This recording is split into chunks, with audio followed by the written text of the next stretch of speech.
Kamusta mga idol? PBA update muna tayo. Arwin Santos nalungkot pala nang mabalitaang hindi na siya pwedeng maglaro pa sa SMB.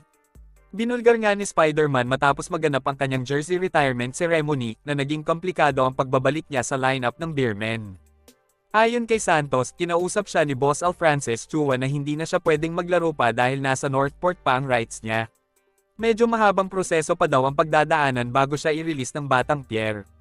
Pabiro namang sinabi ni Boss Al kay Arwin na mas mukha na nga daw siyang artista ngayon. Palagay ko, hindi na maglalaro ulit ito, mag-artista na lang eh. Mukhang artista na eh.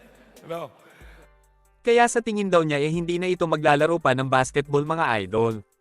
Pero inamin ni Santos na hindi pa din daw siya titigil sa paglalaro ng basketball dahil jersey number lang naman daw ang naretiro at hindi ang pagiging basketball player niya sa PBA. Sobrang mahal pa din daw niya kasi ang basketball kaya hindi niya pa ito kayang isuko. Sinabi ni Arwin na plano niyang bumalik sa pagbabasketball sa susunod na taon. Kung anong team ang kanyang paglalaroan. Hindi pa daw niya alam kung saan mga idol.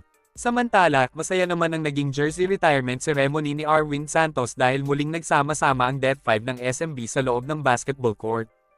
Pumunta sa venue si Alex Kabagi para matunghayan ang parangal ng Beermen sa kanyang former teammate na si Arwin. Isa-isang nagbigay ng mensahe ang kanyang mga dating kasama sa Death 5 para bigyan siya ng pugay. Emosyonal namang sinabi ni Santos ang kanyang mga pinagdaanan bago siya naging basketball player. Mula sa pagbabakal bote, pagwiweteng, hindi daw niya akalain na mararating niya ang tuktok ng tagumpay sa basketball. Humingi din siya ng paumanhin sa mga nakabangga niya sa loob at labas ng basketball court. Ayon sa kanya, matindi lang talaga ang pangangailangan ng kanyang pamilya. Dahil daw sa kagustuhan niyang umasenso at manalo kaya masyado siyang naging agresibong maglaro pero wala daw siya intensyong makasakit ng tao.